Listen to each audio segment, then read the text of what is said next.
오늘 같이 보실 말씀이 신명기 말씀입니다. 제목이 호라오라는 제목으로 같이 좀 말씀을 나누고자 합니다. 신명기는 구약이죠. 이 제목의 이 호라오는 헬라어입니다. 아, 먼저 이 말씀을 나누기 전에요, 한번 질문을 던지고 싶어요. 성경에서 하나님을 본 사람이 있던가요? 하나님을 본 사람이 성경에 있던가요? 하나님을 본 사람은 성경에서 어떻게 된다고 기록이 되어 있을까요? 요한복음 1장 18절의 말씀인데 한번 볼까요?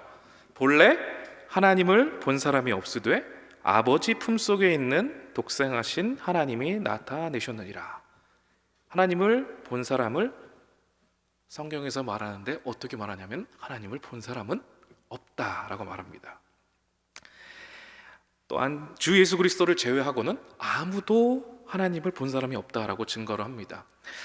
출애굽기 33장 20절 말씀을 보면은요, 또 이런 말씀이 기록되어 있습니다. 또 이르시되 내가 내 얼굴을 보지 못하리니 나를 보고 살 자가 없음이니라라고 말씀하십니다.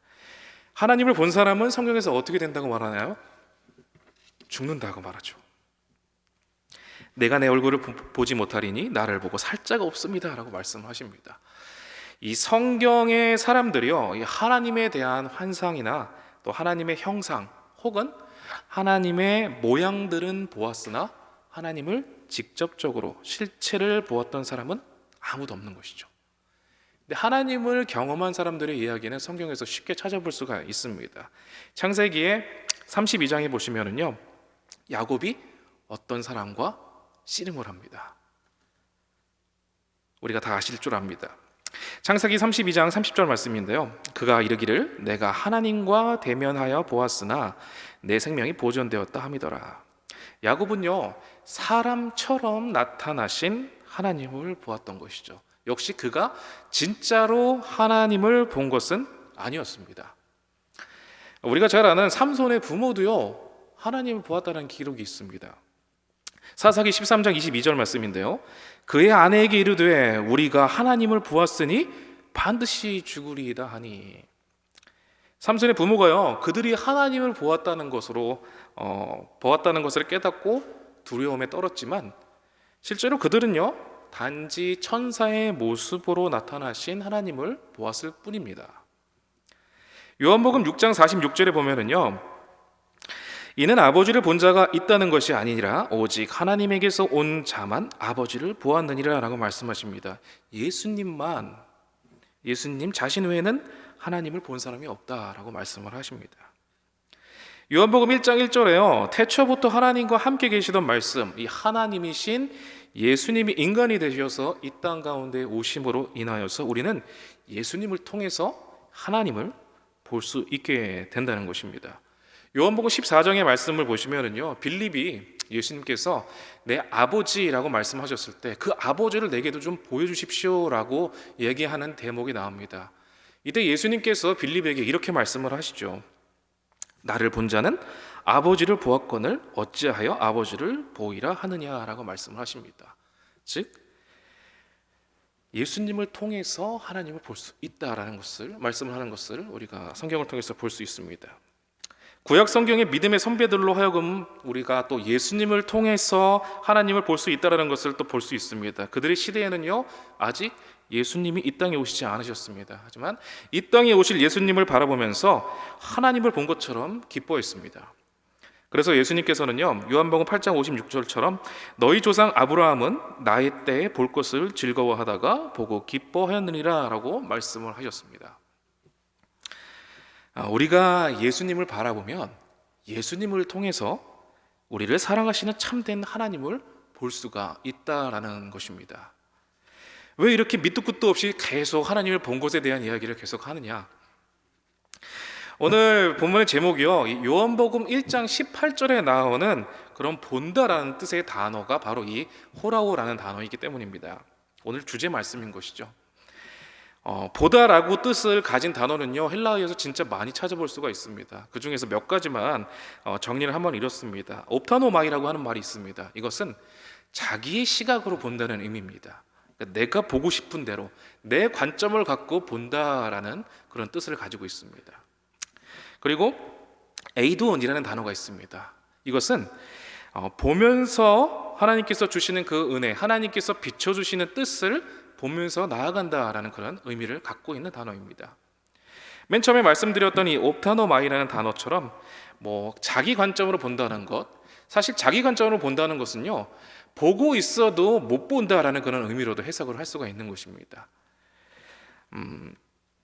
이렇게 또 에이돈이라는 단어가 또 있고요, 또 블레포라는 단어가 있습니다. 이 단어는요, 경험을 통해서 보는 것이라는 뜻입니다. 하나님의 시각을 갖는 것이죠. 하나님의 눈으로 똑바로 바라볼 수 있는 훈련에 대한 의미가 들어있는 단어가 이 블레포라는 단어입니다. 그리고 오늘 제목의 이 호라오라는 단어는요, 눈으로 보고 귀로 듣고 마음으로 깨달을 수 없는 것을 보는 것, 이 진리의 눈으로 바라볼 수 있는 것을 뜻합니다. 진리의 눈으로 그 너머에 있는 것을 바라볼 수 있는 것을 말하는 것이죠. 그래서 무엇을 통해서 비로소 깨달아 알게 된다라는 뜻을 갖고 있습니다. 나의 머리, 나의 지식, 나의 갖고 있는 그러한 모든 것을 통해서 그냥 그곳으로 그냥 국한돼서 해석하고 끝나는 것이 아니라 하나님의 눈을 통해서, 하나님의 말씀을 통해서 진리를 바라보는 그런 눈이라는 것입니다. 저와 여러분들의 이 시간 이 가운데에서요, 진리를 바라보는 눈을 소유하시는 은혜를 주시기를 주님의 이름으로 간절히 축복합니다. 우리가 그것을 구해야 되겠죠.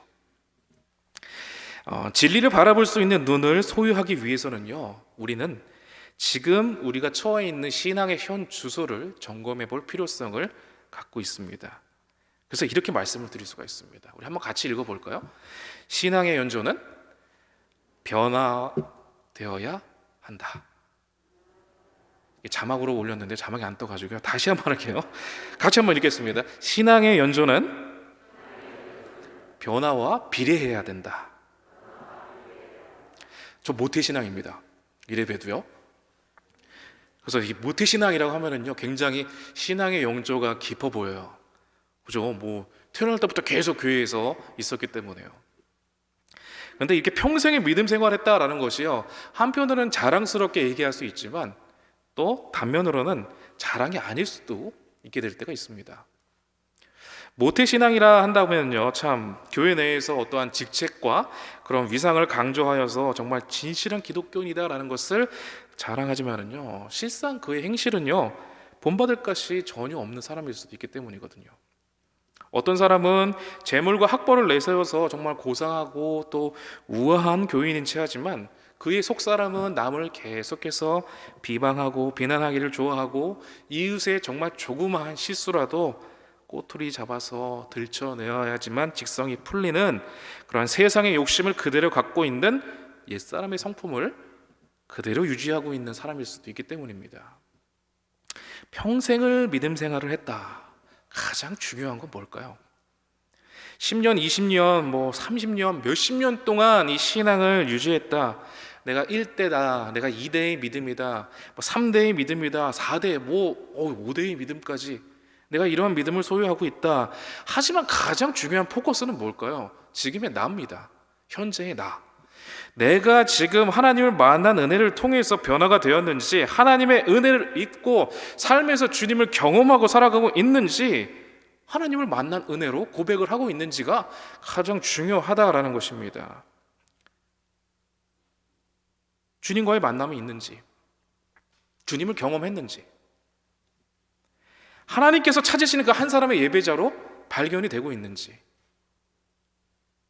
내가 진정 주님 앞에 모든 것을 드려도 아깝지 않다고 고백할 수 있는 그러한 믿음의 소유자가 되었는지, 어떠한 어려움이 와도 그것을 감사로 받을 수 있는지, 좌절과 낭만 가운데에 주님을 배반하지 않을 수 있는 사람인지.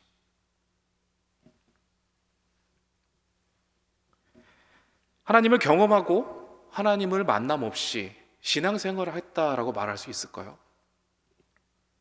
우리는 질문할 때가 많아요. 하나님, 지금 정말 나에게 말씀하고 계시는 것입니까? 하나님, 지금 나를 통해서 일하고 계시는 것입니까?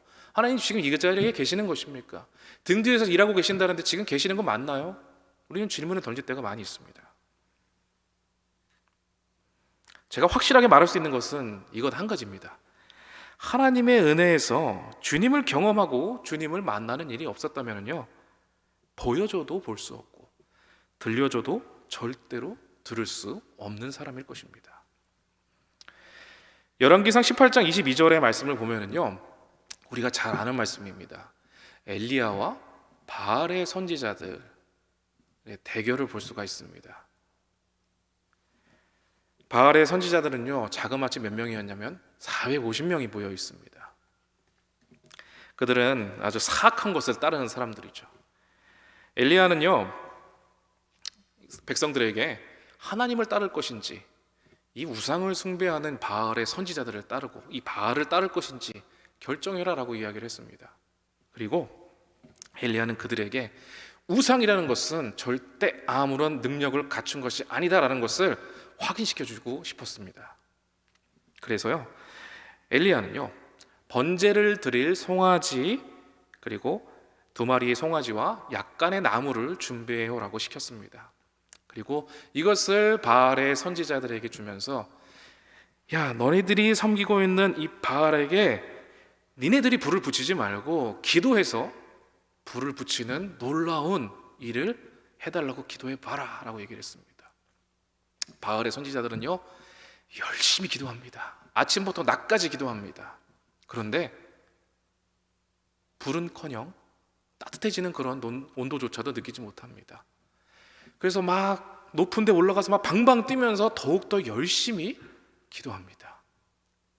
그러나 제단에 불이 붙지 않습니다. 바알은 그저 하나의 우상일 뿐이죠. 이 바알 선지자들은요, 더 큰 소리로 기도합니다. 계속해서 기도합니다. 하루 종일 기도했어요. 근데 바알은 아무 응답이 없었습니다. 이제는 엘리야의 턴입니다. 엘리야도 역시 똑같이 바알 선지자들과 바알, 너희들이 섬기는 바알에게 기도하지만 엘리야는 하나님께 기도를 합니다. 어떻게 됐죠? 하늘에서 불이 내려와서 제단을 활활 태우지 않습니까? 불은 나무와 돌까지 다 말려버렸어요. 하나님의 능력이 그 가운데 나타났다고요. 우상이 아무런 힘이 없다는 것을 그 자리에서 증명을 했습니다. 그리고 후에 결국 바알의 그 사악한 제사장들은 모두 죽임을 당하게 되죠. 우리가 잘 아는 대로요, 아합 왕에게는 아주 나쁜 부인이 있죠. 이름이 뭐죠? 이세벨입니다. 이세벨이요, 지금 엘리야와 이 바알 선지자들의 있었던 그런 모습들을 철저하게 다 보고를 받았습니다. 여러분들은 이런 보고를 받았을 때 어떠실 것 같습니까? 그러니까 놀라운 기적과 같은 역사가 일어났는데 여러분들은 어떨 것 같습니까? 그런데 이 이세벨은 엘리야에게 사람을 보내서 이 엘리야를 죽여버리라라고 이야기를 합니다. 보여줘도 보지 못하고 들려줘도 듣지 못하는 이 모습을 우리가 이 이세벨에서 찾아볼 수가 있는 것입니다.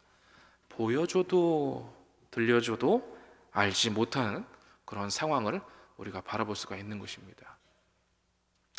구약의 또 다른 사건을 하나 더 살펴보면은요, 유일하게요, 성경에서 말하는 동물이 나와요. 2개인데요, 하나는 뭘까요? 이게 이렇게 대답이 안 나오나요? 말하는 동물 2가지 중에 하나 뭐죠? 창세기에 나오는 뱀. 뱀이 말하잖아요, 하와한테. 너 하나님처럼 될 수 있어 라고. 또 하나는요, 뭘까요? 나귀. 역시 우리 원천교회 성도님들은 역시 잘 아시는군요. 이 뱀, 우리가 잘 아는 부분이죠. 하와에게 얘기했듯이. 그리고 다른 한 가지는 나귀입니다. 이 나귀는 어디서 등장하냐면 민수기에서 등장합니다. 민수기 22장인데요. 구약성경 233페이지에 있는데요. 우리 한번 같이 찾아보시면서 같이 말씀을 좀 나눴으면 좋겠습니다. 성경을 가지신 분들은 이 민수기 22장 같이 한번 찾아봤으면 좋겠습니다. 이 민수기는요, 이스라엘 백성들이 애굽에서 나온 후에 2년 동안 이 시내산에서 지내게 되죠. 그리고 그 시내산을 출발하고 가나안에 들어가면서 이제 그 들어가기 직전이죠. 이 모압 평지에 이르는 그런 38년 동안의 여정을 그리고 있습니다. 그리고 그 사이에 일어난 일들이 이 민수기에서 또 기록이 되어 있죠. 특별히 민수기 22장부터 24장에 보면은요, 메소포타미아 사람 술사인 발람의 이야기를 찾아볼 수가 있습니다. 이 발람의 이야기가 기록되어 있습니다. 이 성경에서는 이제 신명기 23장 4절에 발람에 대해서 유프라테스 강변에 있는 메소포타미아 부돌 지방 사람이라고 그의 출신지를 정확하게 밝히는 것을 볼 수 있습니다. 자, 이제 이야기는 이렇습니다. 이스라엘 백성들이요, 광야를 지나서 모압 평지에 이르러서 이제 진을 칩니다. 모압 땅에 이제 접근할 쯤에요, 이 소문을 듣고서 가장 깜짝 놀랐던 사람이 있습니다. 바로 모압 왕 발락이었습니다. 왜냐면은요, 이스라엘 군대를 보니까요, 와, 못 이길 것 같아요. 이 모습을 보니까 질 것 같다는 거예요. 그래서 선택한 게 뭐였냐면요, 사자를 이곳 보도에 보내서 이 발람이라는 이 술사를 보내서 저주를 하게 시키는 방법을 고르게 됩니다. 민수기 22장 5절에서 6절까지의 말씀을 보면은요, 한 민족이 애굽에서 나왔는데 그들이 지면에 덮여서 우리 맞은편에 거하였고 우리보다 강하니 청컨대 와서 나를 위하여 이 백성을 저주하라. 그리고 좀 지나서요, 그대가 복을 비는 자는 복을 받고 저주하는 자는 저주를 받을 줄 내가 알미니라 라고 기록되어 있어요. 이렇게 굉장히 스페셜한 사람이에요. 이렇게 특별한 초대를 입었던 사람인 것으로 봐서 이 당시 대에 굉장히 유명한 사람이었다는 것을 우리가 알 수 있습니다. 짐작할 수 있죠. 이스라엘이 모압 왕 발락이 이스라엘이 자기 땅으로 진입한다는 것을, 이 소문을 듣고서 이것을 저지하기 위해서 선택한 것이 이 발람이라는 주술사를 불러다가 저주하는 것이었습니다. 발람은 하나님의 선지자가 아니에요. 이방인 그냥 점쟁이 무당입니다. 이 베드로를 비롯해서요, 이 초대교회 지도자들이 하나님의 백성들이 가장 경계해야 될 모델로서 이 발람을 지적한 그런 부분을 찾아볼 수 있어요. 베드로후서 2장 15절에서 16절인데요. 그들이 바른 길을 떠나 미혹되어 부올의 아들 발람의 길을 따르는도다. 그는 불의의 삭스를 사랑하다가 자기의 불법으로 말미암아 책망을 받되 말하지 못하는 나귀가 사람의 소리로 말하여 이 선지자의 미친 행동을 저지하였느니라 라고 말씀이 되어 있습니다. 이 발람은요, 어느 날 발락 왕으로부터 귀한 선물을 받습니다. 이게 비단일 수도 있고 뭐 금일 수도 있고 뭐 은일 수도 있겠죠. 왕궁의 관리로 하여금 이것을 전달받게 됩니다. 발락이 제시한 조건은 단 하나입니다. 가서 이스라엘을 저주해라. 발락은 어떻습니까? 이 발람은 이 제안을 가볍게 거절합니다. 그런데 3번이나 더 발락으로부터 유혹을 받게 됩니다. 이 모압 왕이었던 발락은요, 축복 속에 번창하는 이스라엘에 의해서 자신의 모압 땅이 망할 수 있을 것이다 라는 생각을 했기 때문에 저주를 요구했던 것입니다. 권력에 의한 회유는요, 굉장히 지부했던 것을 볼 수 있습니다. 우리 민수기 22장 펼쳐놓으셨을 텐데요, 12절의 말씀을 보면은요, 함께 가지도 말고 저주하지도 말라라는 하나님의 명령을 듣습니다. 정말 굉장히 재밌는 일입니다. 이방 술사예요. 그런데 이 사람에게 하나님의 응답이 전해지는 것을 볼 수가 있습니다. 굉장히 재밌는 사건이라 볼 수 있습니다. 함께 가지도 말고 저주하지도 말라라는 하나님께서 명령을 이에게 주십니다. 그래서 13절에 여호와께서 이거 허락하지 않는다라고 해서 단칼에 거절하는 이 발람의 모습을 볼 수 있습니다. 그런데요, 15절에 보니까 좀 높은 사람들이 더 많이 보내요. 그래서 슬슬 이제 불어나게 되죠. 이 18절을 보니까 어떻습니까? 무엇을 보냐면은요, 은과 금을 넘치게 가져온 것을 보게 됩니다. 그래서 19절에 어떻게 얘기하냐면은요, 이제 여호와께서 내게 뭐라고 말씀을 더하실지를 좀 알아보겠다라고 얘기를 합니다. 그에게 하나님의 가르침을 따르려는 마음이 없었던 게 아니에요. 그러나 동시에 그에게는요, 이 명예와 이익을 쫓으려는 그런 욕심도 그 가운데에 잠재해 있었다는 것을 알 수가 있습니다. 그는 결국 이득을 위해서 이그러진 길로 몰려갔고 불의의 삭스를 사랑한 그런 예언자가 되는 것이죠. 발람은요, 어떻게 보면은요, 겉으로 봤을 때에 하나님의 말씀을 철저하게 칼같이 지키는 그런 척을 하면서도요, 속으로는 자기의 욕심대로 움직이는 굉장히 이중적인 태도를 버리지 못했던 것을 알 수 있습니다. 근데 되게 재밌는 일이 일어납니다. 22절에 보니까 발람이 나귀를 타고 이제 저주를 하러 출발을 하게 되었습니다. 그런데 어떤 일이 일어납니까? 하나님의 사자가 그 앞길을 가로막습니다. 나귀가 그거 보자마자 이제 무섭죠. 그래서 피하려고서 이 길에서 벗어나서 이제 밭으로 이렇게 휘청휘청 돼서 들어가게 됩니다.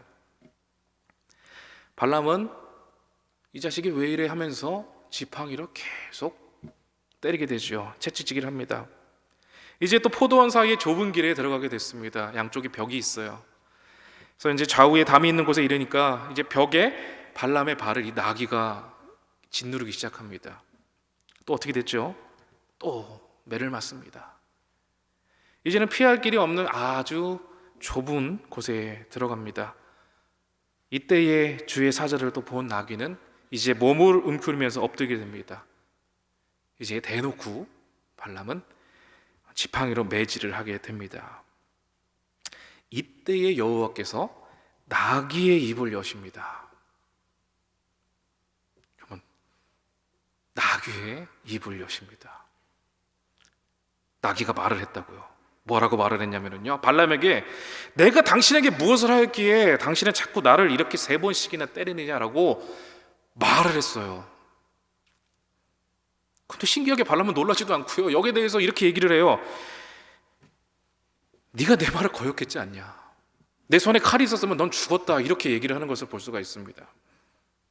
여러분들, 하나님은요 나귀의 입을 열으셔서 발람의 어리석은 선택과 행동을 깨닫게 해주셨어요. 근데 결국 후에 이 발람은 바알의 산당에 올라가서 결국엔 저주를 하고자 하는 그런 마음으로 이제 그곳에 가게 되죠. 근데 또 기적과 같은 일이 또 일어납니다. 저주를 하려고 했던 그 상황에서 하나님의 강력한 주권으로 인해서 저주하는 입이 축복의 입으로 바뀌는 것을 볼 수 있게 되는 것입니다. 하나님의 생각과 하나님의 일하심은 바로 이런 것입니다. 우리의 알량한 생각과 과학적으로 검증된 치밀한 계획보다도 훨씬 더 광대하시다라는 것입니다. 하나님께서는 지금도 그렇게 저와 여러분들에게 일하고 계시는 것입니다. 하나님의 지시하심을 받은 발람은요, 발라가 왕이 원하는 대로 이스라엘을 저주하기는커녕 오히려 축복을 했습니다. 그래서 전에는 이 이야기를 통해서 자기가 듣기 원하는 소리를 해달라고 청하는 그런 발락과 그런 발락 왕이 원하는 소리를 하고 싶지만 하나님이 원하는 소리를 전할 수밖에 없는 발람을 통해서 우리도 하나님을 통해서 우리가 듣고 싶은 소리를 듣거나 전하고 싶어 하지만 하나님은 우리가 듣기 싫어도 들어야 할 소리를 듣고 전하게 하신다는 가르침을 주시고 계신다는 것입니다. 강권적인 성령의 역사를 통해서요. 여러분, 눈이 나에게 향해 있다면요, 하나님의 사자가 있어도요, 눈앞에 있어도 보지 못합니다. 심지어 동물이 말을 해도요, 올바로 깨닫지 못하는 사람이 됩니다. 우리는 하나님께서 우리의 눈을 열어주시고 깨닫는 마음을 허락해 주시지 않는다면은 아무것도 볼 수 없다라는 것을 이 대목에서 발견할 수가 있게 되는 것입니다. 정말 미천한 짐승인 나귀도 하나님의 사자를 봤어요. 근데 당대에 굉장히 스페셜했던, 굉장히 유명했던 최고의 복설가였던 발람은요, 못 봤어요. 이처럼 죄와 허물로 죽은 인간의 심령은 신령한 것을 보아도 보지 못하고 은혜의 소리를 들어도 듣지 못하고 마음이 닫혀서 마음의 문을 열지 못하는 것입니다. 그래서 우리는 어떻게 해야 됩니까? 신령한 눈과 깨닫는 마음을 주시도록 하나님께 기도하지 않으면 안 되는 것입니다. 눈앞에 동물이 말을 해도 모른다고요. 기적과 같은 일이 내 앞에 있어도요, 그것을 기적으로 바라볼 수 있는 눈이 없어서 그것을 바라보지 못한다는 겁니다. 그러니까 우리는 이것을 바라볼 수 있는 눈을 구해야 되는 것입니다. 왜 그렇게 새벽에도 수요일에도 금요일에도 왜 그렇게 숱하게 예배를 드립니까? 왜 기도의 모임을 갖고 각자의 자리에서 계속 이렇게 기도를 합니까? 그 이유가 여기 있다는 것을 기억하시기를 바랍니다. 하나님을 알고 하나님의 뜻을 알고 그 어떻게 행해야 되는지도 알았던 이런 발람의 모습, 그러나 불꽃을 향해 날아드는 그러한 불나방처럼 자신의 욕망을 향해서 달려나간 그의 모습은 실패자의 모습이었던 것이죠. 그래서 저와 여러분들의 귀한 기도의 자리에서 이런 어리석은 자리에 떨어지지 않도록 우리 자신을 주님 옆에 드리는 기도가 늘 있어야겠다는 생각을 가지시기를 바라겠습니다. 오늘 본문의 이스라엘의 모습을 한번 들어가 보도록 하겠습니다. 이제 시간이 이렇게 많이 지났는데 이제 본문을 들어간다 그러면 참 그렇죠. 오늘 본문의 이스라엘은요 3절에서 4절까지의 말씀을 보면은요 이렇게 기록이 되어 있습니다. 큰 시험과 이적과 큰 기사를 내 눈으로 보았느니라. 그러나 깨닫는 마음과 보는 눈과 듣는 귀는 오늘 여호와께서 너희에게 주지 아니하셨느니라. 이스라엘 백성들은 우리가 잘 알죠. 어떻습니까? 모든 기적을 보면서 기사를 보면서 살아갔던 사람들 아닙니까? 애굽에서 있었던 10가지 재앙은요 이전에 경험했던 그러한 일들이 아니었어요. 홍해가 갈라지는 기적이요 상상도 못할 만한 기적입니다. 그런 기적을 살면서도요 그것이 기적인 줄 몰랐어요. 매일 아침에 내리는 만나를 보면서도요 늘 보는 것이기 때문에 당연한 증거로 생각을 했습니다. 호의가 계속되면 권리인 줄 아는 모 영화의 대사처럼 말입니다. 하나님께서 하늘문을 여시고 복리를 주시는 것인데 그것을 알지 못했다는 것입니다. 이뿐만이 아니죠.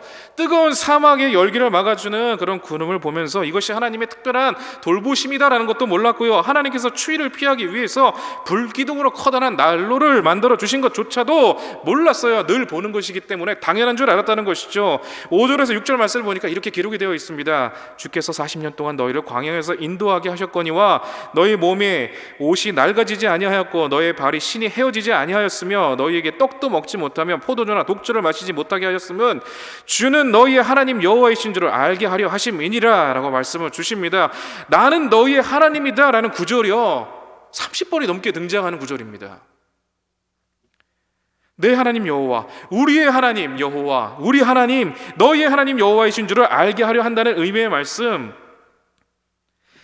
야 나야 너희네들이 하나님이라고 이렇게 계속해서 말씀하시는 그 하나님이 100번 넘게 등장해요. 100번 넘게, 1000번이 넘게 골천번 이야기하고 있는 것을 성경을 통해서 볼 수 있어요. 그런데 이거를 우리는 아직도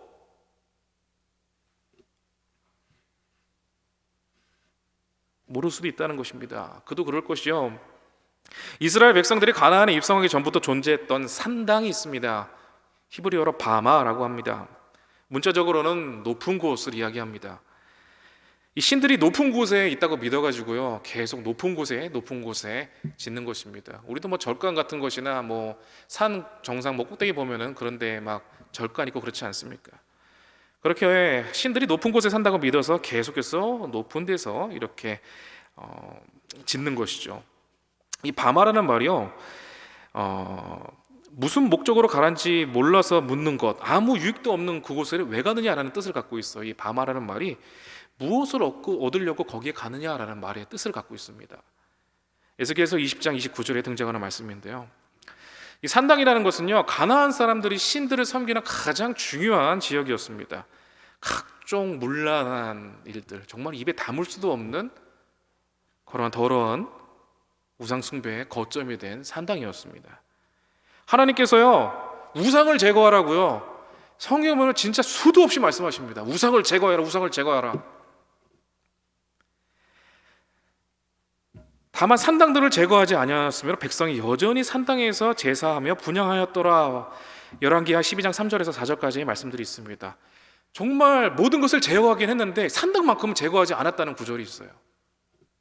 왜 산당만 내버려뒀을까요? 뭐 종교적인 중심지어서 늘 권력과 정치, 뭐 물질이 모이는 곳이기 때문에 뭐 솔로몬의 성전이 떨어져 있기 때문에 뭐 지왕에서 뭐 레위 도성 들에게서 제사를 드리기 위해서 이 산당을 그냥 내버려 두었다라는 그런 견해도 있고요. 뭐 사실 또 이 산당이라는 것이 제거되기 가장 힘든 이유가 무엇이었냐면은 일종의 가정 재단과 같은 것이었습니다. 그래서 우리가 잘 아시는 대로 뭐 중국이나 일본에서 자기 조상들의 위패를 모셔놓는 것처럼 우리나라도 뭐 예전에 신주단지를 모셔놓는 그런 장소처럼 그렇게 조금 더 높게 이런 것을 세우면 그 모든 것이 다 산당이었기 때문에 이 산당이라는 것을 제거하는 것은 쉽지 않았던 것입니다. 이 산당이 근데 없어지는 시기가 옵니다. 이 없어지는 시기는 바로 요시야 왕 때에 찾아오게 됩니다. 이스라엘이 가나안 땅에 들어갈 때부터요, 멸망하기 얼마 전까지 이 산당이 존재했습니다. 그러니 특별하게 돌보심을 받는 은혜, 그것을 올바로 바라볼 수 있는 눈이 있었겠습니까? 이스라엘이 40년 광야 기간 동안요, 하나님의 특별한 돌보심이 있다는 것은 저와 여러분들을 다 알고 있습니다. 본문의 말씀에서도요, 입은 옷이 낡아지지 않았대요. 그리고 신었던 신발이 조금도 해지지 않았다고 합니다. 그런데 이것을 당연한 것으로 받아들였다는 겁니다. 농사를 짓지 않으면요, 먹을 것을 못 먹습니다. 그런데 이들은요, 농사를 짓지도 않고 먹었어요. 만나와 메추라기가 매일같이 쏟아졌거든요. 몇 끼마다 먹는 것이 당연한 줄 알았던 거예요. 일상을 당연하게 생각하면서 살면은 아무것도 보지 못하고, 아무것도 듣지 못하고, 아무것도 깨닫지 못하는 것입니다. 가장 중요한 것이 무엇이냐면요, 기적이 일어나도 감사하지 않는다는 겁니다. 기적을 기적으로 알지 못하고 은혜를 은혜로 알지 못하는 이런 사람은 불행한 사람입니다. 눈과 귀가 막혀 있기 때문이죠. 4절의 말씀처럼 하나님께서 보지 못하게 하셨기 때문입니다. 이 감사하는 마음이 생기는 것이 은혜의 시작이다라는 것을 믿으시기를 축원합니다. 감사합니다. 감사. 하나님께서 나와 함께 하심의 축복을 알게 되는 것이 깨달음인 것입니다. 귀가 열리기를 위해서 기도하시기를 원합니다. 눈이 열리기를 위해서 기도하시기를 원합니다. 마음의 문이 열리기를 위해서 기도하시기를 바라겠습니다. 하나님께서 하시는 일을 우리가 봐야 되지 않겠습니까? 눈과 귀가 열리는 것, 이것을 깨달을 수 있다는 것이 바로 특별한 은혜인 것입니다. 여러분들, 저와 여러분들 지금 우리가 기도하는 이유는 뭡니까? 하나님의 뜻을 알기 위해서 기도하는 것 아니겠습니까? 하나님의 계획을 알기 위해서 기도하는 것 아니겠습니까? 하나님의 방법을 알기를 원해서 기도하는 것 아니겠습니까? 하나님께서 이루고자 하시는 대로 도구가 되기 위해서 기도하는 것 아니겠습니까? 이것이 혹시 변질되었습니까? 이것이 혹시 바뀌었습니까? 아직까지 세상에 썩어질 것을 위하여서 하나님 앞에 매달리고 기도하고 그렇게 나아가고 있는 것은 아닙니까? 그렇다면 절대로 볼 수 없고 절대로 들을 수 없습니다. 마태복음 6장 33절의 말씀, 저번에도 제가 한번 소개했던 말씀입니다. 우리가 잘 아는 말씀입니다. 우리 한번 같이 읽도록 하겠습니다. 같이 읽겠습니다. 그런즉 너희는 먼저 모든 것을 너에게 더하시리라. 아멘. 전적으로 하나님을 의지한다라는 그런 믿음의 고백인 것입니다. 전적으로 하나님만을 의지하는 믿음을 소유하시기를 주님의 이름으로 간절히 부탁을 드립니다. 나를 바라보고 내가 원하는 대로 움직여주길 바라는 것에서 벗어나서 주님의 뜻과 주님의 방법을 구하시는 자가 되시기를 축복합니다. 그래야 그때서야 비로소 조금씩 보이기 시작하는 것입니다. 그때의 기적이 무엇인지 알게 되는 것입니다. 우리가 지금 고난주간을 지내고 있습니다. 나를 사랑하시고 자신의 몸까지 버리신 예수님을 바라보면서 이 고난주간에 주님을 위해서 살아가겠다고 다짐하시고 주님의 뜻을 구하는 그러한 기간이 되시기를 바라겠습니다. 그때에 우리의 눈을 열어주시고 바라보게 하시고 귀를 열어주셔서 듣게 하시고 마음을 열어주셔서 예수님을 통해서 하나님의 일하심을 경험할 수 있는 그런 복된 은혜를 저희들에게 주시리라 믿습니다.